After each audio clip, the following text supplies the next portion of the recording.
bukan untuk melayani mereka melalui YouTube dan melalui Facebook atau online.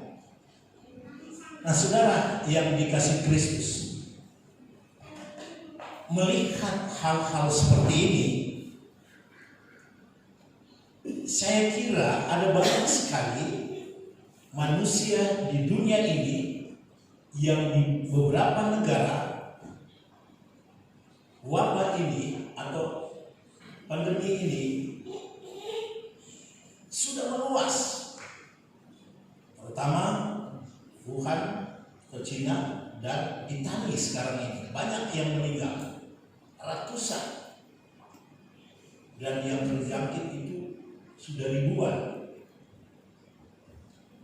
Dan mereka memberikan himbauan kepada negara-negara lain, jangan seperti kami. Ada himbauan, kami tidak peduli, kami tetap terus menjalankan aktivitas kami, dan akhirnya banyak terjangkit dan banyak yang korban.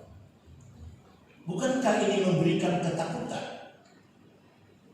Di Israel ditutup tembok ratapan dan tidak ada lagi orang yang akan pergi ke sana. Bahkan di Mekah, tempat ibadah yang ramai dari kaum saudara kita yang di sebelah sana atau kaum Islam, itu pun ditutup. Tinggal 1-2 orang yang sholat di situ. Ini ketakutan semuanya. Dan menjalar ke Indonesia yang kenyataannya sudah seperti itu juga. Dan banyak yang takut. Itu terlihat waktu masih di Batam. Saya mencari untuk cuci tangan itu yang semprot-semprot ini sudah tidak ada di toko-toko. Waktu saya masih di Batam beberapa minggu yang lalu, itu sudah tidak ada. Saya sampai di Palangkaraya, itu juga tidak ada. Saya cari alkohol untuk buat sendiri, itu juga sudah tidak ada. Cari di Purwocargo, memang sudah tidak ada. Saya sudah jalan dari apotek ke apotek. Tapi puji Tuhan, Tuhan masih memberikan kekuatan kesehatan dan menjauhkan dari segala hal itu. Sebab itu saya ingin memberikan kekuatan kepada saudara melalui firman Allah. Kita baca di dalam Timotius 1 ayat yang ke-5 sampai ayat yang ke-7.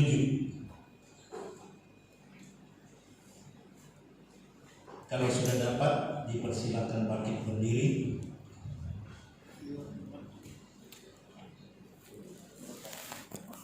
Saya akan bacakan, saudara memperhatikan dan menyimaknya. Timotius 2 Timotius pasal yang ke-1 ayat 5 sampai yang Timotius ke-7. 1 ayat 5 sampai 7. Begini bunyi suratan ini. Sebab aku teringat akan imanmu yang tulus ikhlas, yaitu iman yang pertama-tama hidup di dalam nenekmu Lois dan di dalam ibumu Eunike, dan yang aku yakin hidup juga di dalam dirimu. Karena itulah kuperingatkan engkau untuk mengobarkan karunia Allah yang ada padamu oleh penumpangan tanganku atasmu. Sebab Allah memberikan kepada kita bukan roh ketakutan, melainkan roh yang membangkitkan kekuatan, kasih dan ketertiban. Amin. Silakan duduk.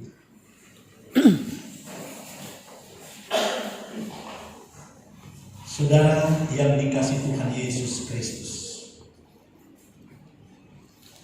Timotius ini oleh Paulus menumpangkan tangan untuk memberitakan Injil Timotius ini adalah seorang yang masih muda, namun dipakai oleh Tuhan dengan dahsyat dan luar biasa. Tapi juga perlu ada nasihat, bimbingan dari seniornya, yaitu Rasul Paulus. Jadi Timotius ini untuk terjun dalam pelayanan pekerjaan Tuhan, dia akan menghadapi berbagai macam problem dalam hidupnya. Baik konflik dengan masyarakat, baik perjalanannya yang mungkin ikut laut dan kemudian mendapatkan atau bertemu dengan badai seperti Paulus dalam pelayanannya, dan juga bisa bertemu dengan namanya sakit penyakit, karena dia berada di tengah-tengah masyarakat yang dilayaninya. Di dalam hal ini, kalau saudara perhatikan baik-baik, Paulus mengingatkan kepada dia supaya dia jangan takut.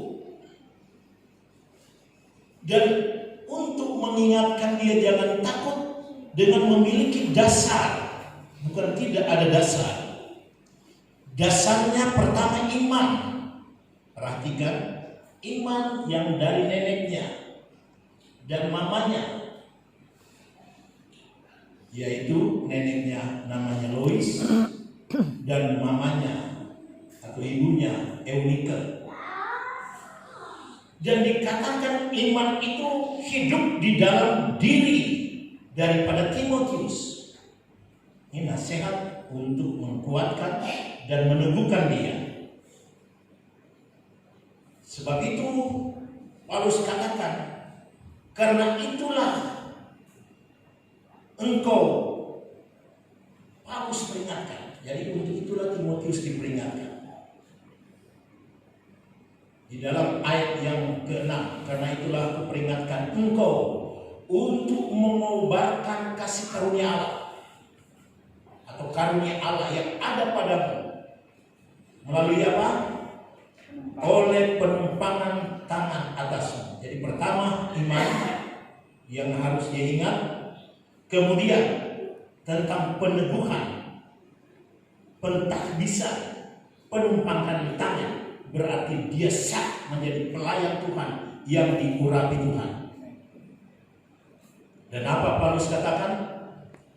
Di dalam penumpangan tangan dan pengutusan itu, dia katakan sebab Allah memberikan kepada Timotius, atau dikatakannya di sini kita, artinya kita semua, bukan roh ketakutan, melainkan roh yang membangkitkan kekuatan. Jadi bukan roh ketakutan, tapi roh yang membangkitkan, maksudnya roh yang membangkitkan kekuatan. Jadi bukan ketakutan. Terus kemudian kasih. Jadi roh yang membangkitkan kekuatan, kasih, dan ketertiban. Jadi dalam pelayanan pekerjaan Tuhan itu ada iman, ada keyakinan di dalam pengutusan, dan juga roh, bukan roh ketakutan, melainkan roh yang membangkitkan kekuatan. Ini dasarnya. Terus pelayanan itu berdasarkan kasih dan ketertiban. Kasih kita bisa tahu, ketertiban yang bagaimana. Nah ini. Jadi kalau kita menghadapi situasi-situasi yang ada ini, selain kita memiliki iman, selain kita meyakini kita diutus dengan penumpangan tangan, selain kita bukan memiliki roh ketakutan, tetapi membangkitkan kekuatan atau roh kekuatan ada pada kita, dan juga roh kasih, tetapi juga ada roh ketertiban. Roh ketertiban ini sangat luas artinya. Di dalam pelayanan itu harus tertib, di dalam menjaga kesehatan itu harus tertib, di dalam himbauan pemerintah kita harus tertib, di dalam himbauan pimpinan kita harus tertib. Luas sekali. Sebab itu mau masuk ke sini saya buat sendiri alkohol dengan daun sirih yang direbus dan kemudian aloe vera. Saya campur ke situ supaya tangan itu bisa jadi lembab sedikit dan tidak mengering begitu oleh alkohol begitu. Saya buat, jadi yang masuk tadi sudah pengerjaan semprot. Ya, karena kita tahu kita harus tertib dalam hal ini mengenai kesehatan. Jadi nanti sebentar Ibu Dokter jelaskan bagaimana tertib di dalam kesehatan itu. Saya tidak usah kesana, nanti ada Ibu Dokter, ada Bapak Dokter yang bisa menjelaskan itu sebentar. Bagaimana tertib di dalam kesehatan. Nah, saudara yang dikasih Kristus, kita sudah mengambil satu ketertiban di dalam beribadah. Kita sudah ambil itu. Dan ketertiban itu kita datang dengan sehat. Sebab itu saya himbau yang sakit jangan datang, nonton aja di Facebook, yaitu siaran online dan di YouTube. Nah, saudara yang dikasih Kristus, dari dasar yang ada di atas tadi,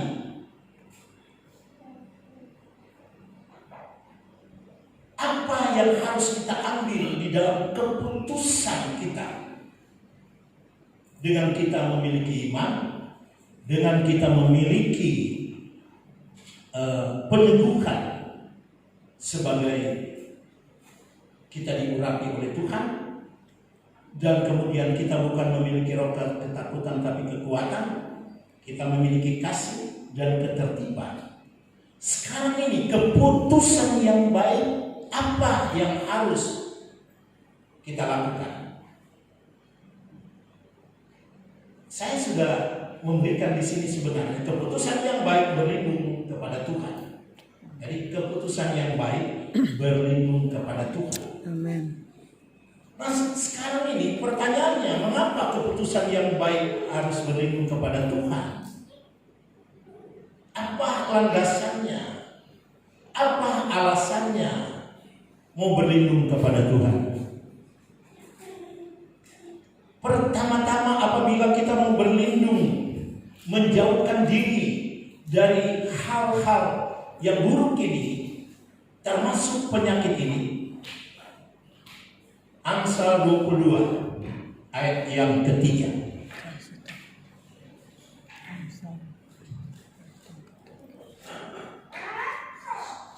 Amsal 22 ayat yang ketiga.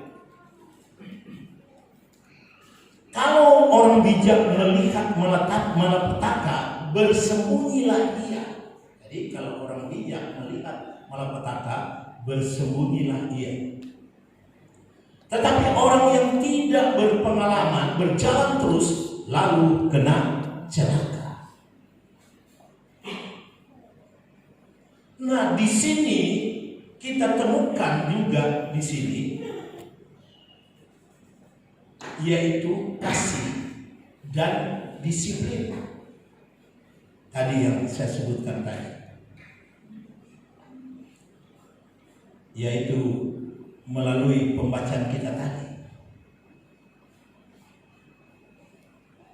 Disiplinnya di sini yaitu di mana apabila kita melihat celaka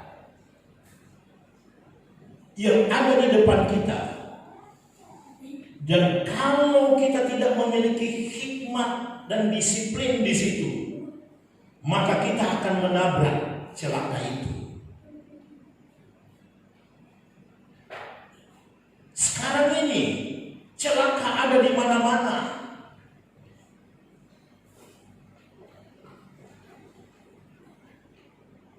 kita mau menabrak celaka itu dan kita bilang, tidak apa-apa. Dan dikatakan di sini, bersembunyilah ia. Artinya kita menghindar, kita berbuat segala sesuatu yang dimana supaya kita tidak terkena celaka itu atau sampar itu. Karena itu sangat berbahaya, termasuk kesehatan yang harus kita jaga.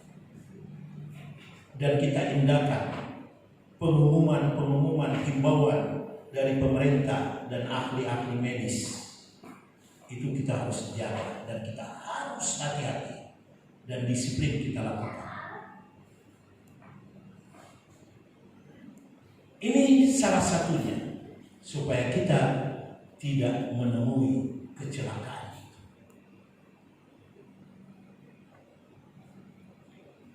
Kalau kita menghindar, bersembunyi, kita mau bersembunyi di mana? Ya kan kita bertanya. Dikatakan sini kalau orang yang bijak itu melihat malapetaka, bersembunyilah ia. Cuma di rumah bisa terjangkit lagi. Kita tidak tahu karena virus ini tidak kelihatan. Dia hanya bisa dilihat dengan mikroskop. Dia tidak kelihatan. Apakah dia sudah nempel di sepeda motor kita atau tidak, kita tidak tahu. Kecuali kita bawa, lihat. Sama dengan pengalaman dokter Ika tadi, orang yang sakit ini karena peralatan medis di puskesmas masih terbatas. Mereka ya gimana ya? Mereka sebagai apa? Sebagai pelayan medis, sebagai dokter, tidak mungkin mereka lari gitu, tinggalkan. Kasihan juga. Nah ini sangat berbahaya. Mereka juga mau menabrak begitu, jadi serba salah gitu. Ini mereka pahlawan yang ada di depan ini, dokter-dokter ini. Sebab memang kenyataan ada dokter-dokter yang terjangkit dan meninggal. Dan saya yakin mereka takut. Tapi kalau dengarkan ayat ini, mereka bersembunyi, mau bersembunyi di mana? Iya kan? Mau bersembunyi di mana? Iya, saya berikan jawaban. Kedua, Mazmur 94 ayat 22. Tetapi Tuhan adalah kota bentengku. Perhatikan di sini. Dan Allahku adalah gunung batu perlindunganku. Sudah tahu jawabannya? Allah adalah gunung batu perlindunganku. Berarti kita harus berlindung kepada Tuhan. Sambil kita berhikmat untuk menjauhkan diri dari sakit penyakit ini dengan cara steril. Dokter, kalau lihat itu apa? Bungkus mereka semua pakai alat itu.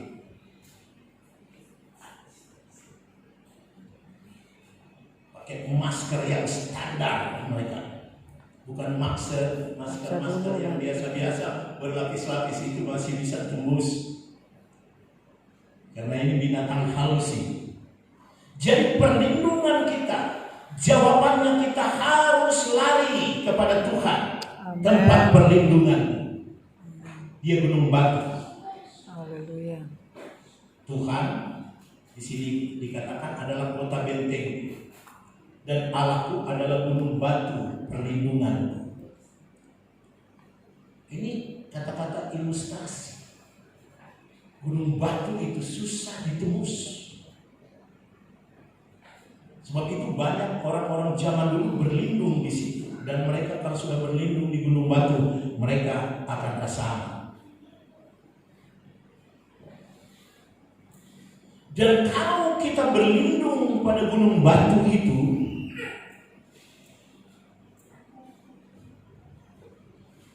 Tuhan akan menjauhkan kita dari segala malapetaka. dan termasuk penyakit sampar itu.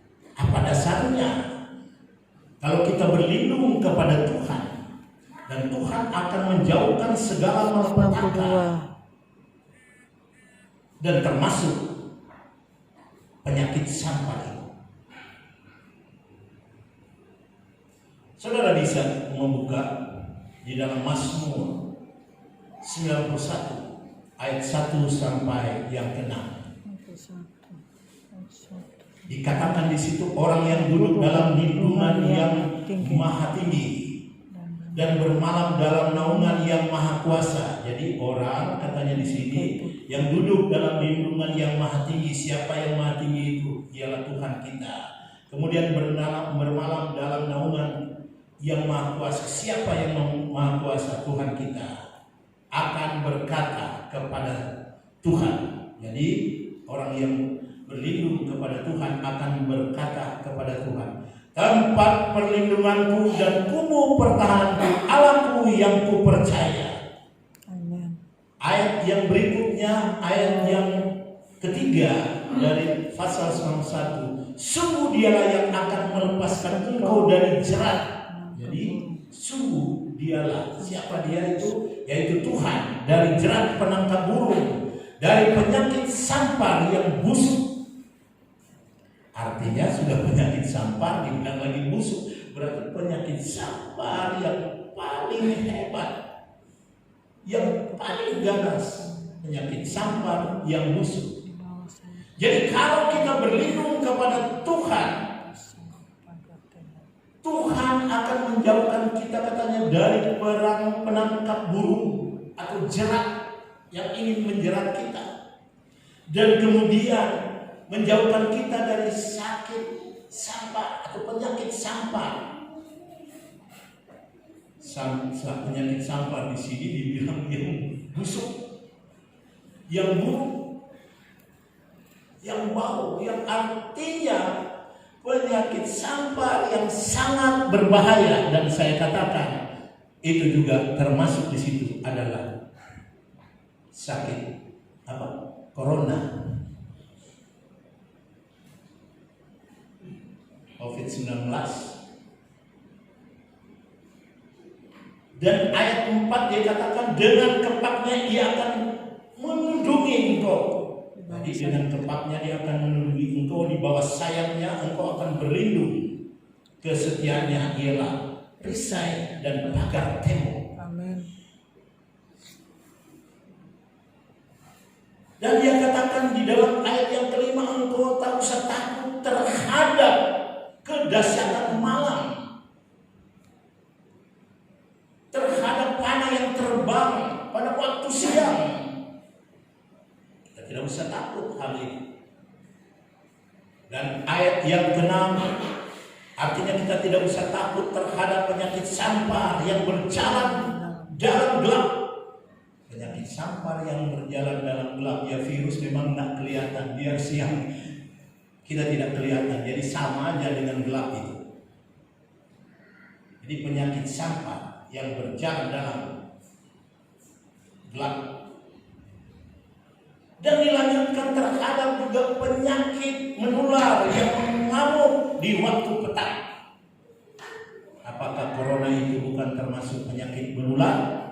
Bukankah corona itu berjalan di waktu malam?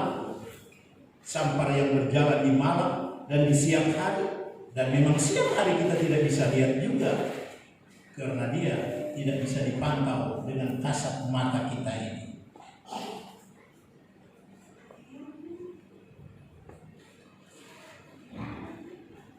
Terus orang bertanya, sampar ini dari mana? Ada beberapa versi di dalam Alkitab tentang sampar itu. Sampar itu bisa diizinkan Tuhan dan untuk memberikan pelajaran, teguran kepada manusia. Dan pada waktu itu dalam ruang lingkup kecil, Tuhan memberikan teguran kepada umatnya yang ada di Yerusalem juga. Coba saudara buka di dalam Yesaya 14 ayat 13. Dia katakan begini, hai anak manusia, kalau sesuatu negeri berdosa kepada Tuhan, katanya, dengan berubah setia, dan di mana aku atau Tuhan mengacungkan tanganku atau tangan Tuhan melawannya dengan memusnahkan persediaan makanannya, dan dia berarti jadi kelaparan, dan mendatangkan kelaparan atasnya, dan melenyapkan dari negeri itu manusia dan binatang. Jadi bisa itu merupakan hukuman, yaitu kepada mereka yang berdosa dan berubah setia kepada Tuhan, mau menjemput mereka. Kemudian kita lihat juga Yesaya 14 ayat 19 sampai 20. Atau jikalau aku mendatangkan sampar atas negeri itu, dan aku mencurahkan amarahku atasnya, sehingga darah mengalir dengan melenyapkan dari negeri itu manusia dan binatang, dan biar penuh Daniel dan air berdoa di tengah-tengahnya, demi aku yang hidup, demikianlah firman Tuhan, Allah mereka tidak akan menyelamatkan, baik anak laki-laki maupun anak perempuan, melainkan mereka akan menyelamatkan hanya nyawanya sendiri karena kebenaran mereka.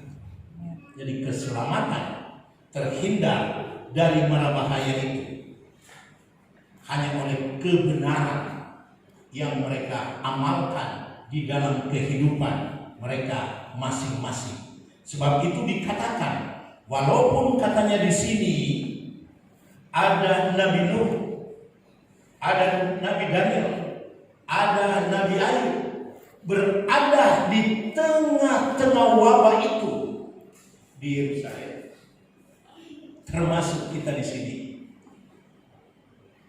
Tuhan tidak akan menyelamatkan mereka karena tidak memiliki kebenaran. Mereka melupakan Tuhan, dan itu merupakan ajaran Tuhan kepada orang-orang Israel yang berdiam di kota Yerusalem di zaman itu. Dan dikatakan, kalaupun di situ ada Nabi Nuh, Nabi Daniel, dan Ayub, itu tidak bisa menghalangi tujuan Tuhan itu. Dan yang selamat hanya mereka karena mereka hidup dalam kebenaran. Kita contohi ketiga tokoh ini yang hidup dalam kebenaran. Dan kalau kita hidup dalam kebenaran, maka kita yang akan memiliki keselamatan itu. Amin, saudara. Amin.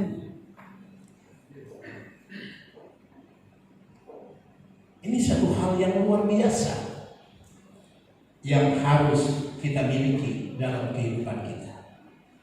Jadi firman Allah ini merupakan himbauan kepada kita, penuntun kepada kita dalam masa-masa sulit ini. Memang firman Tuhan bilang kepada kita, apabila kita menemui malapetaka itu, kita harus lari. Terus lari kemana? Jawabannya berlindung kepada Tuhan. Nah, kalau seandainya virus ini merupakan peringatan Tuhan bagi kita di akhir zaman,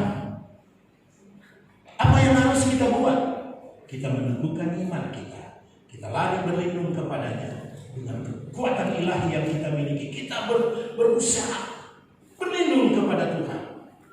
Kita cari perlindungan ini, dan kemudian kita akan selamat. Sambil jangan lupa yang dikatakan tadi di dalam Timotius 5 ayat 7 bagian akhir, ya kita harus hidup tertib. Tertib di dalam Tuhan, tertib di dalam kesehatan. Dengan demikian Tuhan akan menolong, memberkati kita dan selamatkan kita. Amin. Amin.